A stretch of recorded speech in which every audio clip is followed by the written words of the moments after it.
everyone, the time is here to talk about my 10 favorite books that I read in 2023. Buckle up, there's some good reads ahead.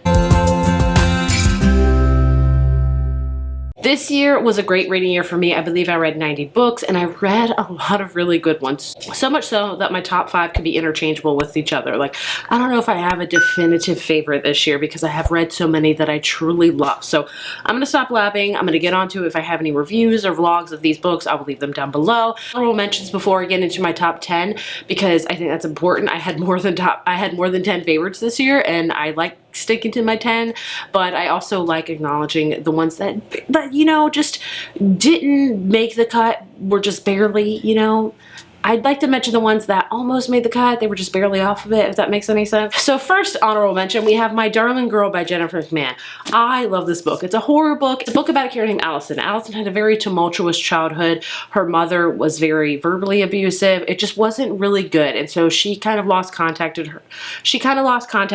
her, and Allison grew up, she got married, she had kids of her own, she doesn't talk to her mom really a lot, and then she learns that her mother's actually dying and doesn't have much time left and that she wants to come live with her to kind of repatch old wounds. And Allison is like, you know what, it would probably be a good idea. And so her mom moves in and things get really dicey from there because she thinks her mom is possessed by a demon, and it gets really freaky very fast. I've seen mixed reviews on this one, but I personally loved it. I have a very tumultuous relationship with a parent of my own and I'm taking care of them, so I felt like Allison in a lot of regards. Thankfully that parent is not possessed by a demon, thank goodness, but it got creepy. This would make a great adaptation and I would love to see it. So this was definitely one of my favorite horror books of the year. Then we have Wayward by Amelia Hart. I love this one. It won on Goodreads with good reason. It is a beautiful book. The cover is my favorite of the year. This book is hard to describe because it's told in 3 time periods. One in 2019, one in 1619, and one in 1942. All these characters are interconnected together but via family, and maybe they have some witchiness tendencies. They're all women that are going through really hard things. One is being like called a witch and maybe she murdered someone. One is kind of stuck in her house and maybe some abuse is happening. Another one is stuck in her house and kind of being forced to do something she doesn't want to do. And then the latest one, we have a woman that has been in an abusive relationship, is trying to leave, and she finds out she's pregnant. And so each of these women have interconnecting stories, and it's just a beautiful story. I highly recommend it. It's super short, super easy to get through, and I loved it. And then my last honorable mention is The Last One by Will Dean. This is a thriller that I read on a whim this year and thoroughly surprised me. This one, I really can't tell you too much about it because this is one that you don't want to read too much going into it. I'm gonna tell you it's about a woman that her and her boyfriend decide to go on a cruise because that's a cool thing to do. And you know, they go have a great first night on the cruise, la la la.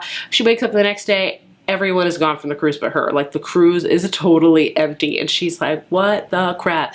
And when I say things go crazy from there, things go crazy. Like, if you think you will guess the plot, you will not. It is intense, it is fun, it'll keep you on the edge of your seats. It is a phenomenal thriller read that I haven't heard a lot of people talk about, but it is worth it. Like, I need to buy a physical copy. I loved it that much. Highly, highly recommend it. Now, officially moving into my top 10. At number 10, we have my favorite horror of the year and probably my first 5-star of the year, and that is How to Sell a Haunted House by Grady Hendrix.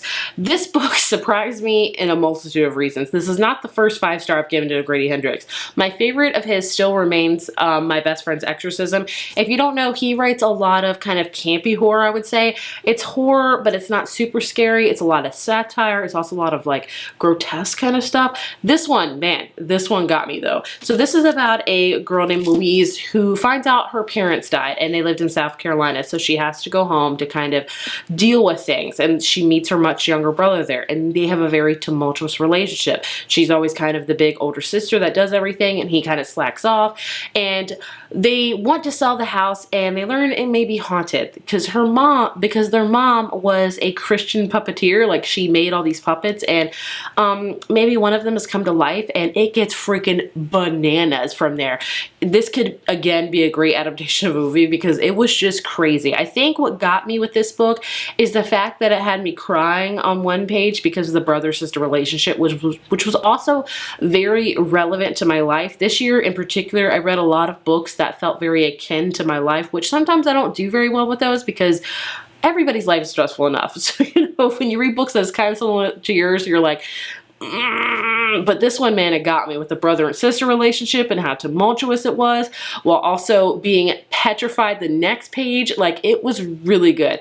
Again, I've seen mixed reviews on this one. A lot of people don't like this one. I personally loved it. And I think it's because of how it was not similar to my life where I have a scary, it was not scary to my life where I had a scary puppet following me around, but it was more like I understood the dynamics with the relationship with the brother and sister, and then it was just crazy. It was badass crazy, but it was a fun time.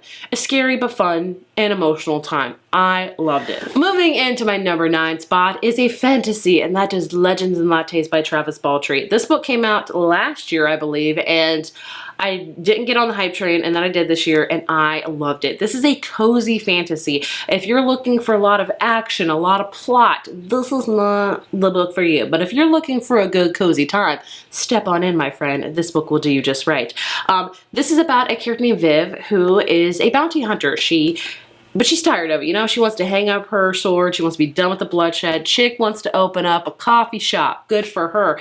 In this fantasy world, nobody really knows what coffee is. Viv's tried it a couple times, so she wants to open up her own shop, and that is what the book is about. It's about her opening up a coffee shop. She hires a rat that makes cinnamon rolls, and then she thinks, maybe some other baked goods will be good with coffee. Maybe coffee doesn't always have to be hot. It could be iced.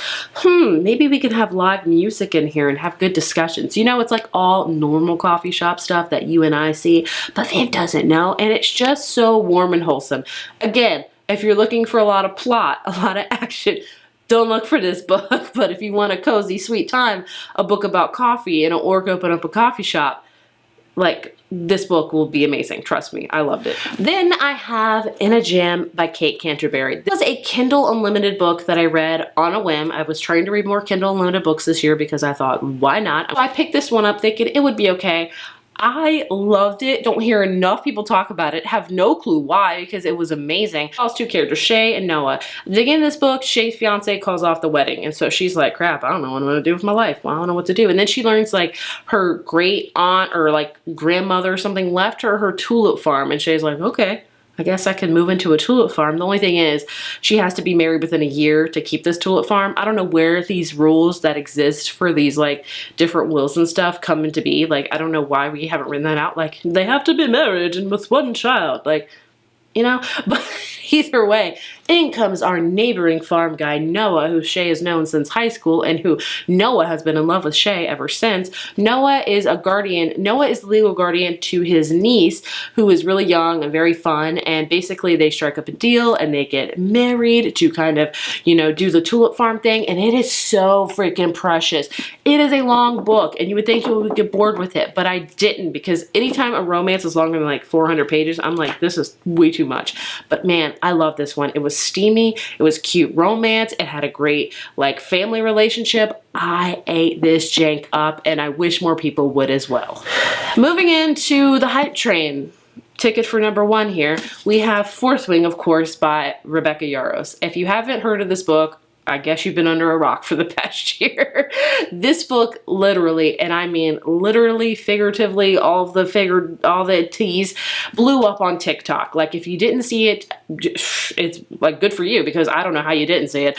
This book, and so of course, like every other person was like, is it worth the hype? Is it not? Because usually, in my opinion, TikTok books are not worth the hype. But I decided to read this one and man, I fell for it and I have a lot of feelings about it. I have a whole long review video where I talked about it. But basically, this connected me to my inner Hunger Games divergent young YA reader. And I am a sucker for that. I started this channel many moons ago, over 10 years ago, and the first books I fell in love with this channel was The Hunger Games and Divergent. I was a big Divergent girl, and this book just screams that. It's like the adult version of those, so I ate it up. I fell on the hype train. Do I think it's like amazing writing? No. Do I think it's amazing world building? No. I think it's addicting, and am I a little obsessed with it? Yes.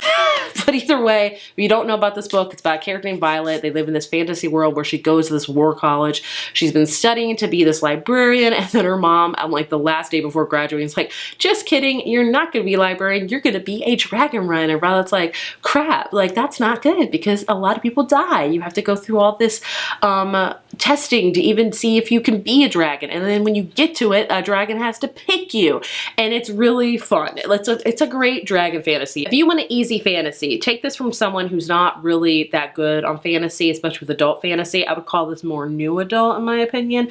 This is a great one to start off with. It's got dragons, it's got steamy time, it's got hate to love, it's like a grown-up Divergent and Hunger Games. Violet is kind of like Katniss meets Triss, and I was here for it. I fell on the hype train. Have I read Iron Flame yet? No, but I will. Yeah, this is on this list. I fell for it, okay? I fell for it. We're gonna move on. Next up, we have an author that's probably graced this list a numerous of times, and that is yours truly, by Abby Jimenez. This author I love and adore. My favorite of hers is always going to be one that's not everybody else's favorite, but it's the Happy Ever After playlist. I love that one. This one's kind of the sequel companion to her book that came out last year called Part of Your World. Is that what it is? Hopefully. But this is about Brianna, who is an ER doctor, and her life's not going good. She just got divorced. She's not really happy. She has to move out of her house.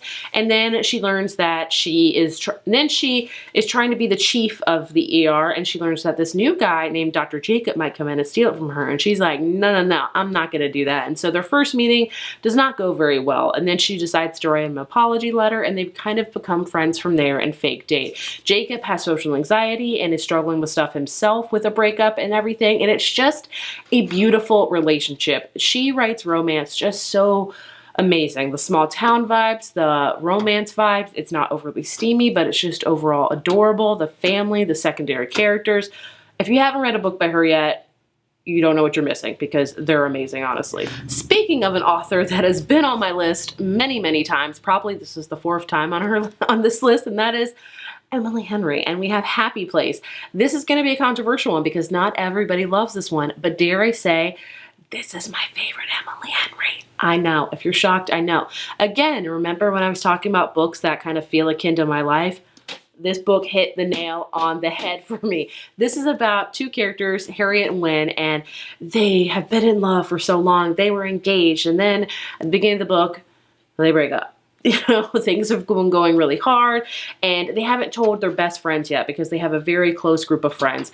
And so they decide they're going to tell them on this trip, and what do you know, they have to go on the trip together, and then they learn that their other friends are going to get married, so they're like, look, let's not bust their bubbles and let's pretend just to be together. And we've already done it for many years, and you can guess where the plot is going. But what really got to me in this book was not the love, not the relationship at all, really. It was more about the friendships, because all of these characters are mid-30s, upper 30s, and I'm 35, and they struggled with keeping in touch with each other. They all have lives going in different directions, different states and things like that, and you're trying to figure out how you can stay connected to those people because they're still important to you. They're like family. And I was like, crap, go ahead and just put the pinpoint right on me, because that is exactly how I am with how I feel with friends. I've had friends for a long time, and sometimes we grow apart. Sometimes we don't talk a lot. Sometimes, you know, I feel like, is this friendship worth it? Because we haven't really connected lately. I just felt so seen in this book with the friendship, because I felt like that so much, which is why I think I connected with it so much and why it's my favorite. And I could see why a lot of other people don't love it because of that. Maybe they're not going through that with their lives, or maybe they wanted more of the relationship, which I get. But man, like I said, I just felt seen with it. I felt like I was reading about myself, quite honestly, especially with the one character that was like the organizer and like try to get everybody together. I'm like, this is me. And sometimes it gets tiring. So I just really loved it for that regard. Harriet's Wynne relationship was really great, but I think the strong suit of this book is friends in your 30s, and that's how I would pitch it to you. If you're looking for a book about that, trying to figure out your place in life with friends in that age, this is a great book for that. Emily Henry, I feel like, will always have a permanent place on my top 10, so, you know, welcome, stay a while. That's my top, these are my top 5. I just said, all these could be interchangeable, like maybe number 5 one day will be number 1, you know? I don't really know if I have a true favorite this year, I really don't. These top 5, starting with Happy Place, are my, you know, favorites. So, and all of them after Happy Place have surprised me greatly. Number 4, The Serpent and the Wings of Night by Carissa Broadbent. And I know you're thinking, like, wasn't this like the amazing fantasy of the year? This one beat it out in my opinion, honestly. I really think it did. This one is a vampire one. And if you don't know me, Hi, my name is Heather, and I have a weird obsession with vampires. It started off when I was 11 and fell in love with Buffy the Vampire Slayer. Buffy and Angel forever. So, yeah. So did vampires beat dragons for me? Yes, because they always will, because I'm a vampire stan, okay? This book, it follows a character named Oriah, and in this world, Oriah is a human living in a vampire world. She's like the adopted daughter of the vampire king. And basically at the beginning of this book, there's this big competition that happens like every 1,000 years or something called the Conjari. And whoever wins this will be granted a wish from the goddess Nixia herself. And Oriah's gonna wish, to, have kind of supernatural powers so she can, survive in this world, because Oriah is not a mean girl. No, she's been training this for her whole life. Like, she is badass Buffy Summers as they come, okay? And so she goes into this, she has to make alliances with this one other vampire that's horrible, but maybe he's not. Steamy times happen, lots of action happens, some deep world building. I loved this book. It does have a sequel to it that I think personally is kind of unnecessary. I didn't love it nearly as much, but this one, chef's kiss, 5 out of 5. Hands down, my favorite fantasy I read this year. Like, if you liked Fourth Wing and you're kind of looking for something similar, because I was feeling the same way, The Serpent and the Wings of Night will do you no wrong. And I think it just got picked up as publisher because I saw it in Target the other day, and I was so freaking happy for the author. I was like, yes! More people need to read this. Read this. You will not be disappointed. Next up, we have my latest 5-star. Like, I read this one in November, knew I was going to like it, didn't think I was going to fall in love with it, and that is The 7-Year Slip by Ashley Poston. I'm so glad I read this finally. I'm an idiot for not reading it as soon as it came out, because, man, this was a beautiful love story. I read The Dead Romantics by her last year. It was on my list. This one takes the cake. Like, it is an amazing one. If you want a sweeping romantic love story, this is the book for you. So this follows a character named Clementine, and at the beginning of this book, she loses her aunt, and her aunt is kind of like her best friend. She travels with her, and it's all about grief too. So Clementine also inherits her aunt's apartment, and her aunt has always told her the apartment is kooky, the AC doesn't work, sometimes pigeons fly in, and also it's kind of got like a time rift going on with it, particularly 7 years. So when Clementine goes in the apartment, it is 7 years in the past, and there's this guy there, and she's like, what the hell? And he's like, oh, hey, your aunt said I could stay here for the summer because it's 7 years in the past, so her aunt's still alive, and his name is Wynn, and he's a chef, and so they have a friendship, and so sometimes the apartment will let her come in and it's just regular time, and sometimes she'll walk in and Wynn is there, and it's just hard to explain. You have to read it for yourself, but it's kind of like the Lake House, but different, if you will. But I loved it. The relationship with Clementine and Wynn, is that his name? Maybe it was Iwan, not Wynn, but Iwan. I'm just gonna say Wynn. But it's just a beautiful organic relationship, and it's got like a time thing into it, and it's just, again, a sweeping love story that I loved. So if you want a beautiful love story, please read this. You will not be disappointed. Then my favorite romance of the year should probably come as no surprise, because I've been screaming about this book all year, and that is The Wall of Winnipeg and Me by Mariana Zapata. Why I haven't read this sooner, I'll never know, but I've read it now so I can die happy. So this book is an amazing book. It's my first book by this author and still my favorite. This book follows a character named Vanessa, who is an assistant to Aiden, and Aiden is a pro football player, and he is, he's very gruff, he's hard-headed, he's not the nicest, and at the beginning of the book, Vanessa's like, look, I'm done with this, I'm sick of being treated like crap, so I quit. And so then days later, Aiden shows up, and he's like, look, I'm gonna get kicked out of this country because he's from Canada, and I really need to get married. I need like a green card. And he's like, you're the only one I trust, I'll pay off your college tuition, da-da-da-da, like, please be my wife. And she's like, crap, I guess I will. So it's all about a book that off as boss and employee, then becomes like a fake marriage, then they become like kind of just courtesy of each other, then they become friends, and then it kind of delves into more. It is a slow burn, very much friends to lovers relationship that is just beautiful. It is a beautiful, slow-moving, organic love story. Like, it really shows the time it takes to fall in love with someone, how kind of you can go from loathing someone to loving them, and it is a beautiful love story that I recommend. If you have not read a Mariana Zapata book, please read this one. This is my favorite. It is so beautiful. I love a good slow burn, and this one fits all of the boxes for that. Like, seriously, my favorite romance of the year. Then at my number one spot, all of these, like I said, could be interchanged, but we have The Wishing Game by Meg Schaefer. And the more I thought about this, at first it was number 5, then it moved to like number 3, and I was like, you know what? I think it is my favorite. I mean, like I said, all 5 of these could be interchanged, but this one, man, this one really took me by surprise. What drew me to it, first of all, was the cover. It is beautiful. It is gorgeous. It was described as like kind of like Charlie and the Chocolate Factory, if you will. So we have a main character named Lucy, and Lucy is a teacher's aide, and she is not doing well financially, but she's also trying to adopt a child. So there's a boy that was in her class last year named Christopher who she kind of fell in love with. His parents tragically died, and he was like, look, I really want you to be my mom. And she's like, I really want to be your mom. But of course, adoption is really hard. You know, it's tough no matter what way you look at it. Foster mom, adopting, all of those things, becoming a mom, you know, via being pregnancy, in vitro, things like that. It is freaking tough. And so Lucy gets a lot of pushback from the state. They're like, you can't really afford it. You have roommates. You don't have really a car. And so she's like, they're like, look, you're not gonna be able to adopt this child. He's gonna have to go in foster care. And it breaks her heart. Then she learns that her favorite author of all time that wrote like her favorite childhood books, like the Clock Island books, is doing this big contest for his biggest fans. And they get to go to Clock Island, and whoever wins gets the rights to his soon-to-be published book. And so she is one of those fans.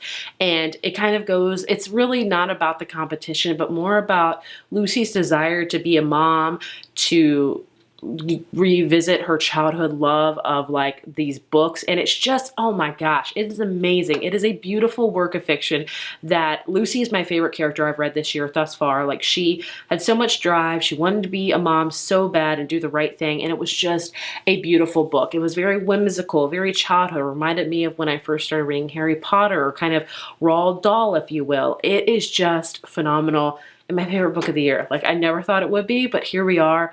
Fun, whimsical, emotional, and again, it hit parallels with the parents as well. And I was like, man, so many books this year hit really close to home for me, and I love this book a ton. So there you have my 10 favorite books of the year. Were they really hard to divide? Yes, they were. My top 5, like I said, are interchangeable, but I love all of these books. If you've read any of them, I hope you love them too. If you don't, that's totally okay, but I would love to know some of your favorite books of the year. Looking forward to all of the amazing reads in 2024, and as always, thank you so much for watching. Bye.